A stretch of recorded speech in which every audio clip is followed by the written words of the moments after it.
大家好，今天为大家介绍一个典故。这个典故呢，非常能反映当前的很多社会问题，以及大家在生活当中遇到的问题。这个典故呢，叫做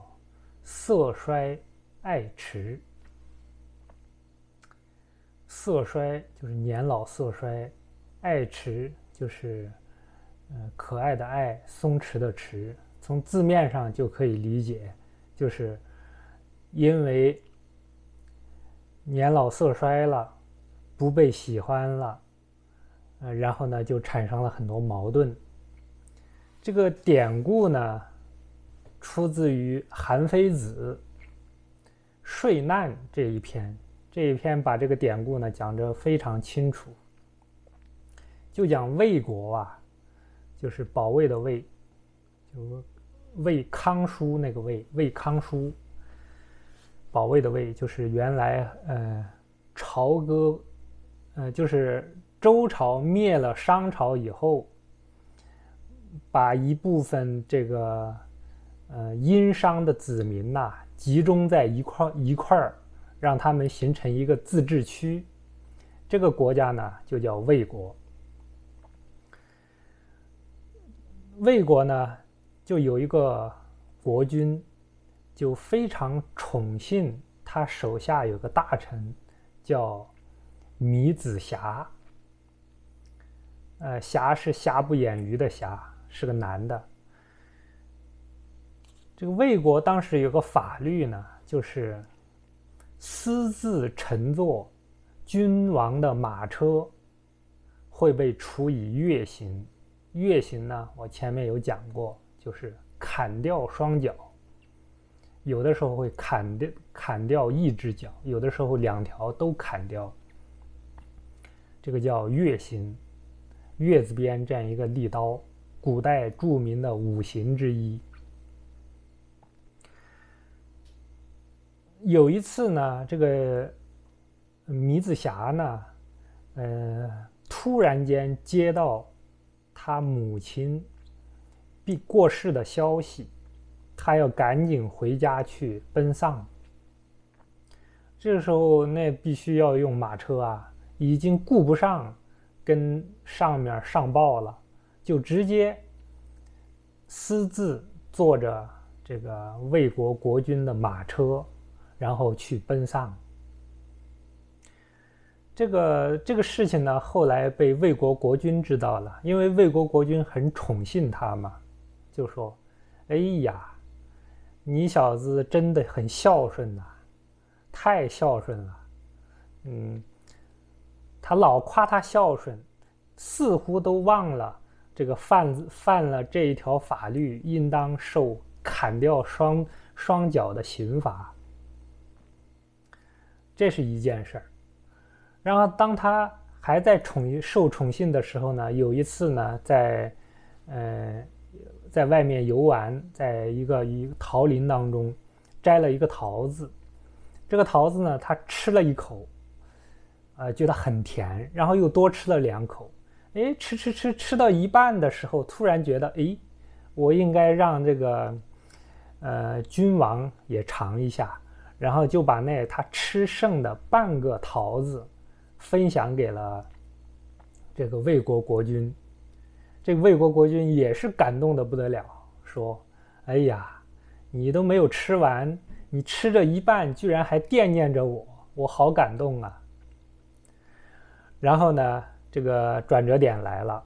后来呢，突然这个米子瑕呢，有一天呢，就不被魏国国君所宠信了。这个魏国国君就跟他关系就疏远了。这个时候呢，魏国国君是怎么看待他呢？说：“你这个人呐，这个目无王法，你这个人呐，不讲礼数。为什么呢？你当年居然私自乘坐本王的马车，你居然给我吃你的剩下的半个桃子，让我吃你剩的东西。”这一下口风完全变了，这个人的这个心理一变呢，这个情感也就变了，然后对事情的这个定位也就变了。你看这个有趣的故事，这个呢就是著名的色衰爱弛的典故。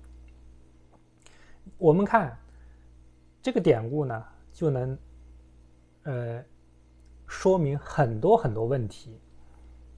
我们以大家比较关注的这个 NBA 北美男子篮球比赛为例，我对这个也比较熟悉。这个当一个队伍里面啊，化学反应很好，这个大家都在连胜，取得5连胜、10连胜，甚至20连胜的时候，哎呀，队内一片和谐，队内这个大家都非常友好，非常团结。然后一旦来一个5连败，连吃败仗，这个连续的这个10连败，20连败，败的最后这个整个都没有信心的时候，这个时候你会发现各种各样的问题就出来了。举几个例子，一个是火箭队，哈登跟保罗刚搭档第一年拿了65胜，联盟第一战绩，结果打了2个赛季以后，战绩越来越不好。然后呢，第2个赛季呢，就直接就是在先是常规赛发挥不好，季后赛呢，然后还输给了缺兵少将的勇士队。你看看，这2个人在得到65胜联盟第一战绩的时候，哎呀，2个人就好像亲兄弟一样形影不离。然后等到呢这个连续输球，然后季后赛被淘汰的时候，就2个这个就互相指责了，互相就看不上对方。这经常发生这样的事，这个联盟里面经常发生这样的事。这个最著名的追梦格林跟凯文杜兰特也是，这个他们俩还没有开始赢球，还没有拿到总冠军的时候，哎呀，2个非常团结，2个真是亲兄弟。然后呢拿了第1个冠军，拿第2个冠军，第2个冠军的时候就拿得磕磕绊绊，第3次呢就直接就是受伤，经常输球。然后呢你看这个很有名的格林公式，杜兰特，你不要忘了，你还没有来我们这儿之前，我们就已经是总冠军了。这话说得很伤人呐。而杜兰特呢出走这个金州呢，也是多少跟这句伤人的话有关系，太伤人了。这似乎就完全说这个杜兰特，你在我这个队呀，有你没你，我们都是总冠军。这个把那个2届那个总决赛最有价值球员贬得一文不值，这是谁都忍不住这口气。所以呢你看，这就是色衰而爱弛。你一有伤病，你一败，你这个一处于逆境，这个大家就互相指责。你包括最近这个很多国家，尤其是美国出现的这种暴乱骚动，这个尤其是黑人的这个游行。当这个经济发展的很好，他们有吃有穿有玩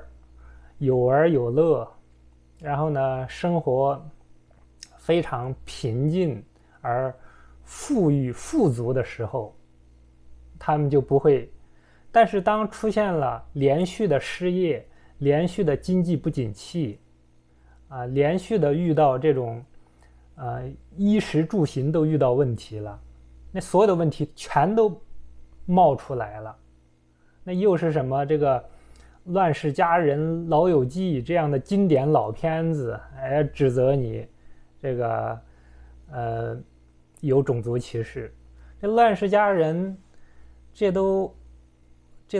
将近都快100年了，这个电影这么多年就都没有指责，都没有说，那为什么就偏偏现在说？这《老友记》也出了20多年了，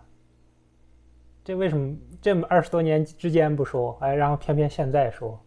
这所有的都是因为现在真的是处于困难了，处于困难，处于这种资源匮乏，大家互相都是你争我夺的时候，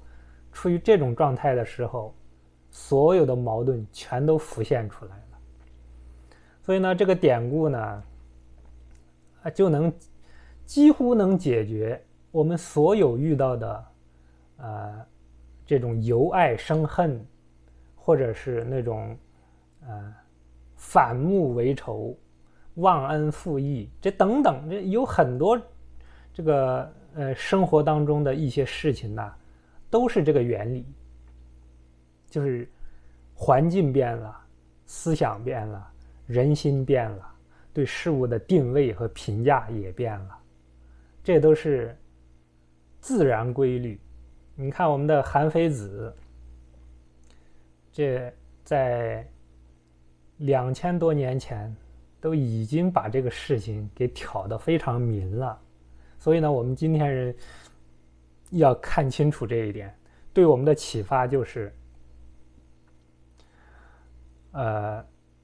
就是道家的有无相生。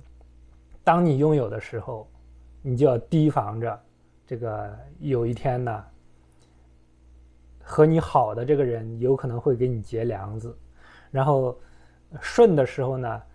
一顺百顺，但是如果一出现问题的话，这个就会出现很多问题，心里要有一个提前的打算。好了，今天呢，就这个典故呢，我就分享到这里，谢谢大家收看。